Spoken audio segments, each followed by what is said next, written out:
Bonjour, bienvenue sur Résumar. Ici, on te fait vite fait les résumés de tes séries préférées. Donc, abonne-toi, active la cloche de notification pour ne rien rater et partage la vidéo pour nous soutenir. Merci, ça nous fait plaisir. Let's go. L'épisode commence par un rappel. Peggy Carter apparaît dans des extraits de Captain America, The First Avenger, où elle travaillait avec Steve Rogers pendant la guerre. Puis on la retrouve en 1946, à New York, après la fin du conflit mondial. Steve est mort, et Peggy tente de reprendre une vie normale tout en travaillant pour la SSR, Strategic Scientific Reserve, une agence gouvernementale. Au bureau, elle est entourée d'agents masculins qui la sous-estiment constamment. Bien qu'elle soit extrêmement compétente et expérimentée, ses collègues la relèguent souvent à des tâches administratives comme taper à la machine, préparer le café ou répondre au téléphone. L'agent Jack Thompson la sous-estime beaucoup, par contre l'agent Daniel Souza plus respectueux avec elle. Peggy, malgré tout, reste digne et supporte ses humiliations. La vie de Peggy change quand Howard Stark, l'inventeur et allié de la guerre, est accusé d'avoir vendu des armes secrètes au marché noir. Le gouvernement le considère comme un traître et ouvre une enquête. Mais Stark, en fuite, demande l'aide de Peggy. Un soir, Howard Stark apparaît clandestinement et explique qu'on lui a volé des inventions dangereuses. Il lui confie la mission de retrouver ses armes avant qu'elles ne tombent entre de mauvaises mains. Il lui présente aussi son majordome, Edwin Jarvis, qui deviendra son allié discret. Première mission, retrouver la nitramène disparue, l'explosif très extrêmement dangereux. Peggy commence sa mission secrète. Elle mène sa propre enquête sans en informer la SSR, car ses supérieurs ne la prendraient même pas au sérieux. Peggy infiltre un club de nuit tenu par des criminels, déguisés et rusés sans se faire remarquer, elle parvient à obtenir des informations et récupérer un cylindre contenant la nitramène. Mais au même moment, elle croise un homme mystérieux. Peggy réussit à se défendre et à s'échapper, mais elle réalise le danger de sa mission. Arrivée à la maison, elle finit par ouvrir le cylindre et sortir le petit tuyau contenant une lumière, avec de la fumée qu'elle finit par éteindre. Peggy partage son appartement avec une colocataire, Colleen O'Brien, une jeune femme aimable qui la soutient dans son quotidien. Mais lorsque Peggy ramène le cylindre de nitramène, l'assassin mystérieux retrouve sa trace et pénètre dans l'appartement. Pensant trouver Peggy, il tue froidement Colleen, qui se trouvait là. Ce moment choque profondément Peggy. Elle finit par se débarrasser de l'assassin qui a une cicatrice au cou. Sa vie secrète vient d'avoir une conséquence tragique sur une innocente.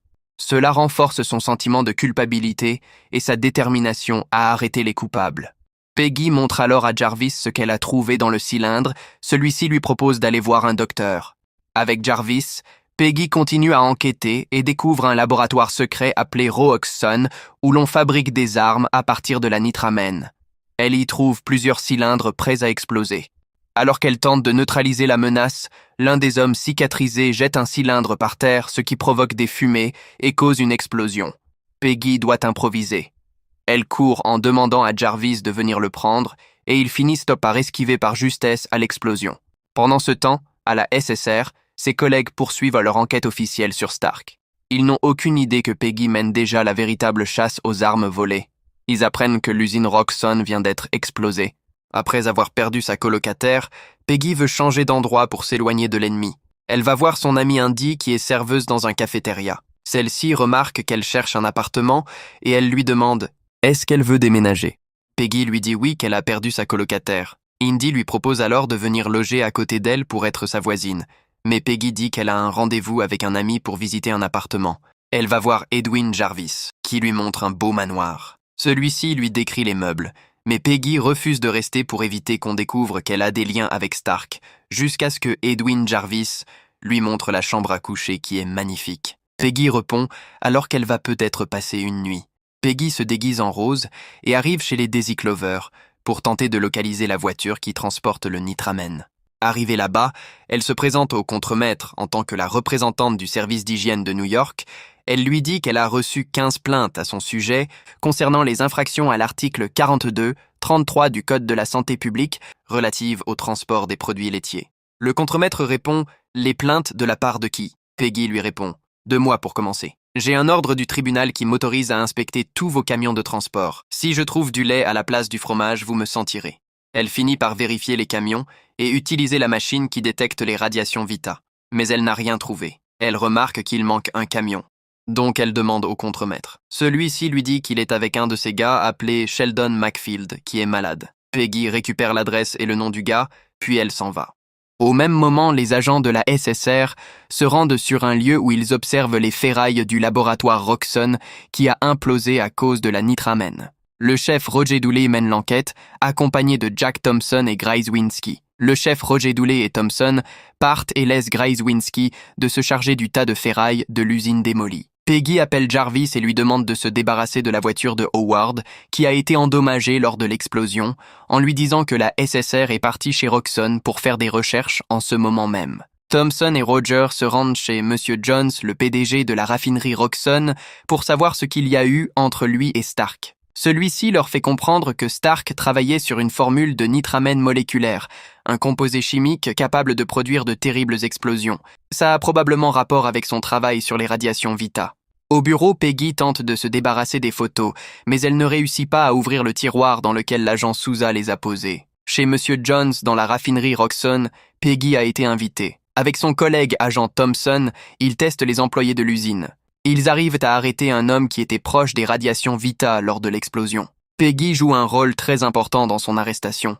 Bien avant Peggy, elle-même s'est débarrassée de tout ce qui peut être testé positif aux radiations Vita sur son corps, notamment sa montre. L'homme arrêté est soumis à une séance d'interrogation. Il ne donne aucune information concrète. Par après, il se fait malmener. Peggy, accompagnée de Monsieur Jarvis, arrive sur un lieu. Peggy sort de la voiture, se dirige vers un camion garé.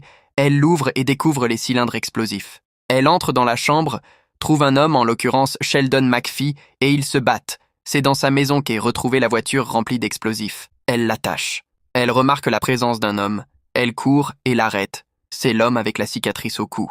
Elle l'interroge sur les inventions de Monsieur Stark, mais il ne donne pas de réponse concrète. Pendant ce temps, Monsieur McPhee disparaît. Peggy, Jarvis et l'homme avec la cicatrice, Monsieur Branis, partent pour Manhattan. Soudain, un homme tombe sur le toit de la voiture dans laquelle ils sont. Les coups de feu partent dans tous les sens. De son côté, McPhee est arrêté par l'agent Thompson et son patron. Il lui pose certaines questions. Peggy se bat avec l'homme qui est descendu sur le toit de la voiture. Jarvis tente de sauver les cylindres pour qu'ils ne tombent pas, mais un finit par tomber. La situation devient compliquée. Peggy se bat avec l'homme qui est tombé sur le toit de la voiture. Elle demande ensuite à Jarvis de sauter de la voiture, en attrapant avec lui l'homme à la cicatrice au cou, Monsieur Branis. Il exécute, il tombe. Peggy crucifie sur le toit avec un couteau l'homme qui est tombé sur le toit de la voiture. Après s'est battue avec lui. Elle tombe aussi et laisse la voiture tomber dans une rivière, et ça crée une énorme explosion. Thompson et son chef, présents dans la zone, observent l'explosion.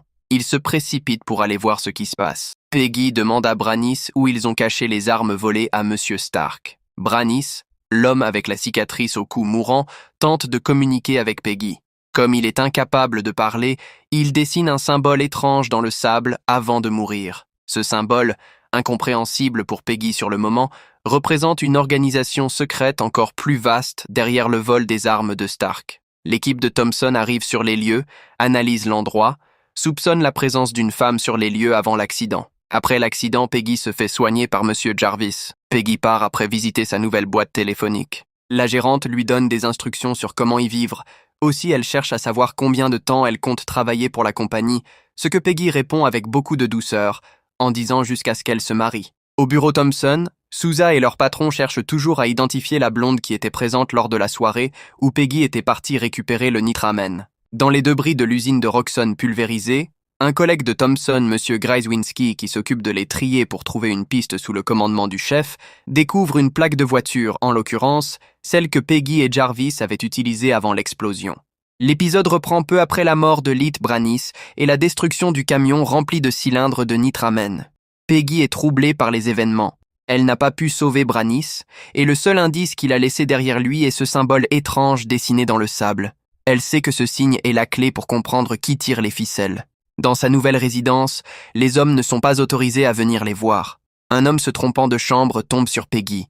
Il veut aller voir sa copine, demandant à Peggy de le laisser passer chez elle pour y aller. Mais Peggy refuse qu'elle passe par sa chambre pour aller la voir. Sa copine est à l'étage suivant. Le patron de la SSR, Roger Dooley et Grzezinski, se rendent à l'hôtel là où était logé Leet Branis. Ils vérifient la chambre et trouvent du cash et des passeports, respectivement un passeport britannique du nom d'Alfred Line, un américain du nom d'Orson Ox et un portoricain au nom de Federico Roslin. Ils découvrent aussi la présence de la machine à écrire qu'utilisait M. Branis. Dans la résidence où Peggy est logée, une fille se fait renvoyer en l'occurrence, la fille chez qui l'homme qui s'est trompé de chambre en se retrouvant à la fenêtre de Peggy est venu. L'agent Souza a localisé le propriétaire de la voiture, à qui appartient la plaque d'immatriculation retrouvée dans les débris des ferrailles dans l'explosion de la raffinerie Rawson. La voiture appartient à M. Stark. Il informe ses collègues et leur patron.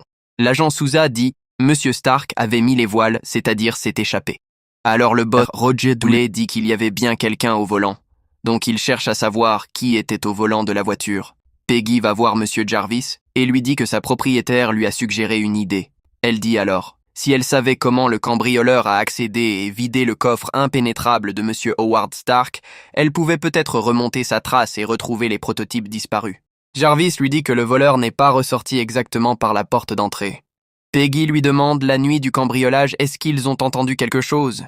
Eh bien non, dit M. Jarvis. Au même moment, l'agent Souza et Thompson viennent cogner à la porte de M. Jarvis. Peggy se cache, M. Jarvis va ouvrir la porte. Jarvis demande aux agents ce qu'ils sont venus chercher. Il l'informe qu'ils ont trouvé un pare-choc qui appartient sur une scène de crime, donc de les accompagner au poste de police. Arrivé au poste de la SSR, M. Jarvis se fait interroger. Au même moment, Peggy présente joue à la sournoise en demandant que c'est pas le majordome de M. Stark. Roger lui demande est-ce ce qu'elle la connaît. Peggy dit qu'elle a lu le rapport. Peggy demande alors au patron s'il croit vraiment qu'il est impliqué dans l'explosion de la raffinerie Rawson. Le boss lui répond il n'a peut-être pas posé la bombe, mais il a pu faire office de chauffeur. Thompson continue d'interroger M. Jarvis en lui montrant 2 photos de 2 individus qui ont volé les fabrications de M. Stark, en lui disant qu'ils sont tous les 2 morts. Content, Jarvis joue la comédie et en lui disant qu'ils ont trouvé leur voleur en tout cas. Thompson lui dit qu'il sait ce qu'il va faire s'il a perdu le pare-choc de sa voiture sur une scène de crime. Je signalerai le vol du véhicule. Jarvis dit s'il insinue que M. Stark fera un truc pareil. Thompson lui jette les photos en lui disant qu'il insinue que c'est lui, que c'est pas M. Stark qu'il est en cavale. Jarvis reprend. Il est aussi totalement innocent. Thompson dit alors qu'il comprend son recrutement. Il est posé, intelligent et extrêmement loyal. Pour cela, Thompson est obligé de le menacer qu'ils seront expulsés du pays. Il lui dit qu'il va devoir dire ça à sa femme, et lui demande comment il va le lui dire. Thompson l'oblige à appeler sa femme, lui-même va lui dire. Jarvis, nerveux, dit de laisser sa femme en dehors de ces histoires. Thompson lui dit qu'il l'a entraîné dedans avec son patron en enfreignant la loi, vous payez, elle paye. Peggy, qui était présente dans la salle d'interrogation, part pour aller chercher un dossier et l'amener à son boss, juste pour perturber la séance en les déconcentrant, pour éviter qu'on coince Jarvis et soutirer plus d'informations. Arrivée, elle demande à Chef Dooley qu'il faut son signature et que ça ne peut pas attendre. Il finit par signer. Thompson laisse Jarvis un moment. Il se voit, agent Thompson, Chef Dooley, et agent Souza. Il félicite agent Thompson pour son taf qu'il est en train de faire, en lui disant que M. Jarvis finira par donner des informations concernant M. Stark.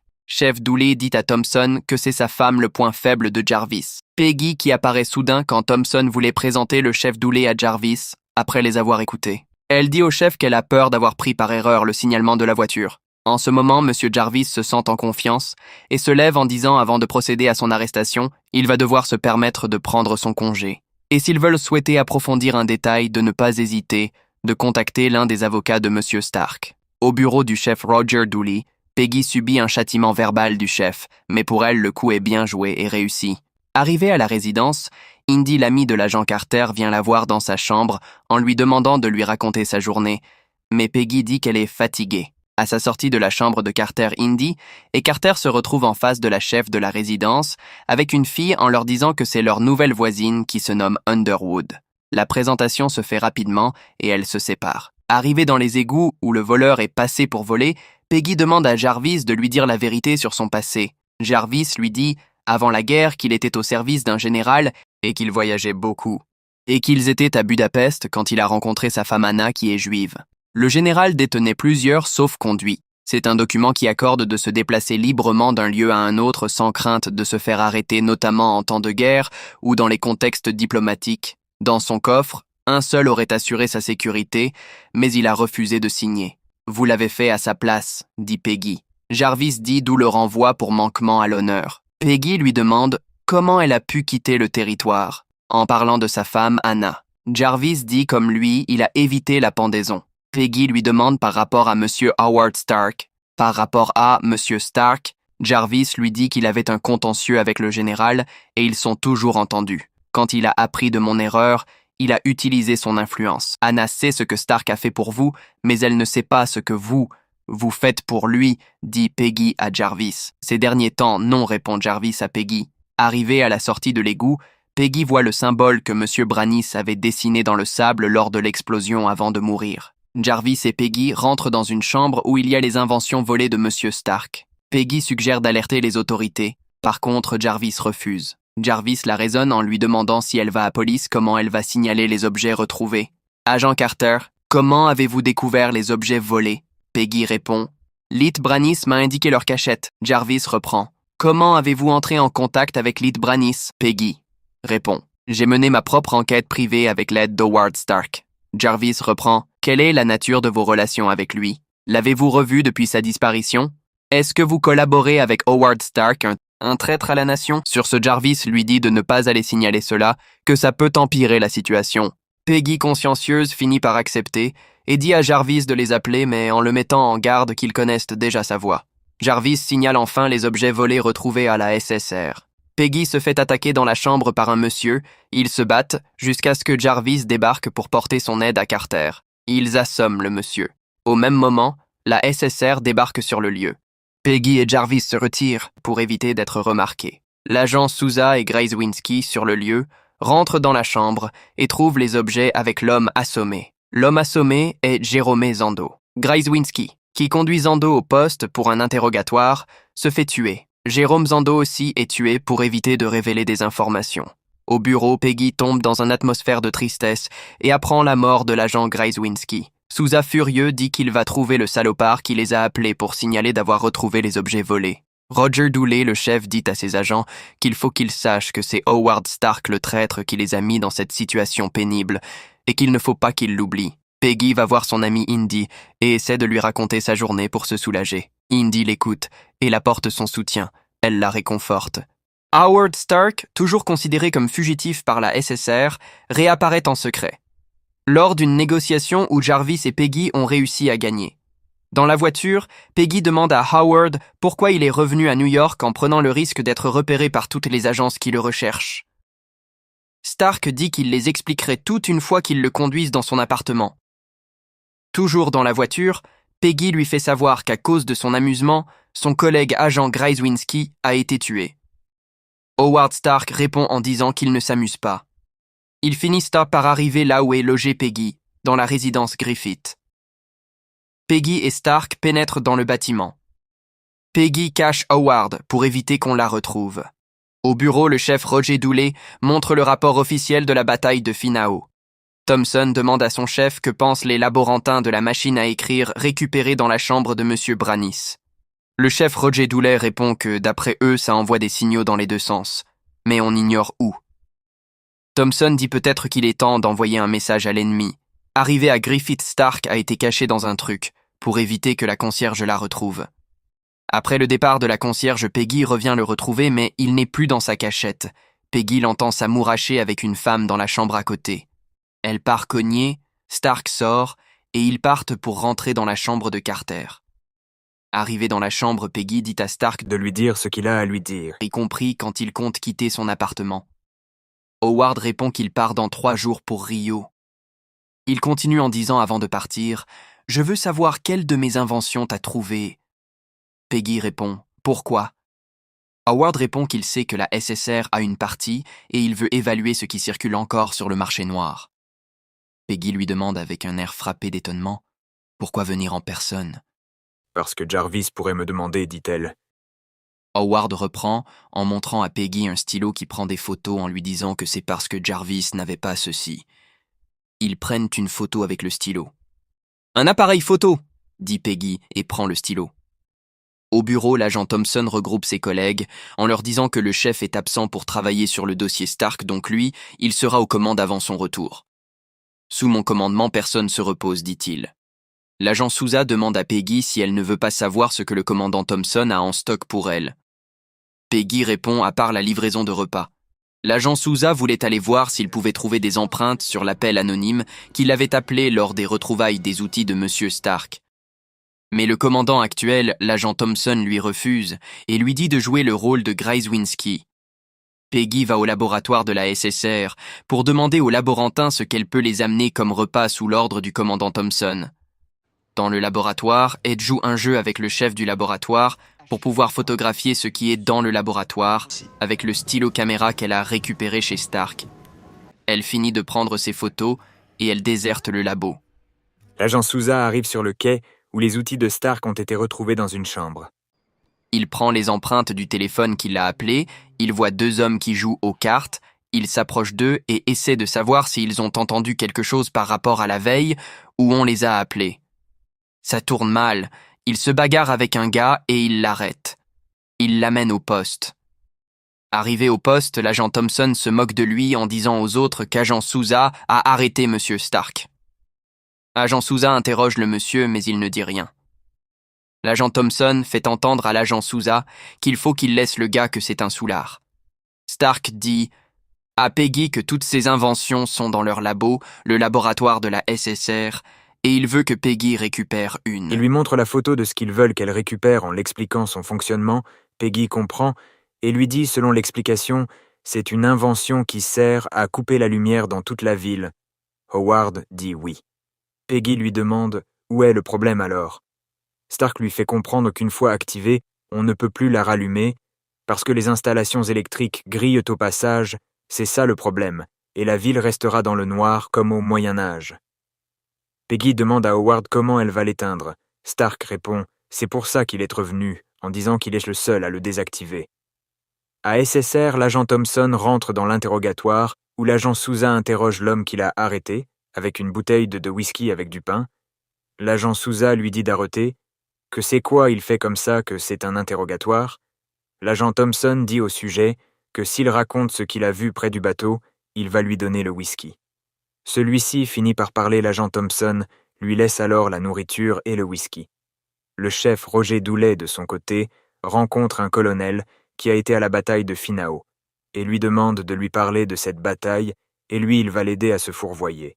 Peggy, accompagnée de M. Jarvis, se rendent à la SSR pour récupérer l'invention en question, sans même savoir qu'ils sont poursuivis. Le colonel parle de la bataille au Doulet, en lui disant qu'il n'y a pas eu cette bataille, que c'est plutôt un massacre. Thompson félicite l'agent Souza d'avoir déniché un témoin que personne n'a remarqué. Peggy, arrivée au bureau, rentre dans le laboratoire discrètement et substitue l'invention avec le faux qu'elle a amené. Elle l'ouvre et trouve un tube contenant un liquide rouge dedans. Le monsieur qui les avait suivis a suivi Peggy jusqu'à sa résidence Griffith. Arrivée, Peggy demande à Howard Stark ce qu'il y a dans la fiole. Stark voulait mentir, mais finit par dire la vérité sous la pression de Peggy en disant que c'est le sang de Steve Rogers. Peggy lui donne une gifle. L'homme qui a suivi Peggy a amené les fleurs en demandant à la gérante que c'est pour Peggy qu'il peut aller lui donner, en disant qu'il l'aime. Au moment où la concierge voulait avoir ses informations d'identité, il a disparu et rentré dans l'établissement. Une dispute éclate entre Howard Stark et Peggy. Peggy fait comprendre à Stark qu'elle a eu confiance en lui. Stark s'excuse en l'expliquant qu'on ne gravire pas les échelons en Amérique sans prendre de mauvaises habitudes au passage. Peggy lui demande pourquoi il a récupéré le sang de Steve Rogers. Howard lui dit qu'il était l'un des principaux chercheurs du projet Renaissance, en lui disant qu'11 fioles sont revenues au gouvernement et une seule pour lui. Il demande à Peggy si la SSR savait pour cette fiole. Peggy lui répond pourquoi l'aurait-il pas. Le gouvernement n'en a presque plus, s'ils avaient su pour la mienne, ils m'auraient jamais rendu, dit Stark, en lui faisant comprendre que le sang de Steve peut sauver des vies, malgré qu'il n'ait plus. Peggy, en colère, lui fait comprendre qu'il est un fautif, qu'il fait tout ça pour son intérêt et qu'elle ne veut plus le voir. L'homme qui a suivi Peggy tentait de rentrer dans sa chambre soudaine. Mademoiselle Wood sort et l'élimine. Jarvis, qui tente de s'excuser auprès de l'agent Carter pour le comportement de M. Stark et pour sa complicité d'avoir menti à Peggy. Au bureau, l'agent Souza, toujours concentré sur la femme présente lors de la soirée où Peggy a débarqué pour récupérer le cylindre contenant la nitramène, le chef Roger Doulet est rentré. L'agent Thompson lui demande Qu'est-ce qu'il a appris sur Finao? Il répond qu'il y avait des corps réduits en pièces, la question était qui les a tués. Thompson répond ces types en voyant la photo de 2 personnes mortes. Le chef Roger Dooley lui répond que 2 hommes n'en tuent pas des centaines. Et pourquoi sont-ils parmi les morts, à moins qu'ils ont pris l'identité d'hommes vraiment tués? Thompson lui dit que Howard Stark a débarqué 1 heure après que la bataille de Finao n'a pas eu lieu. Le chef Dooley lui dit qu'ils sont au cœur d'une conspiration.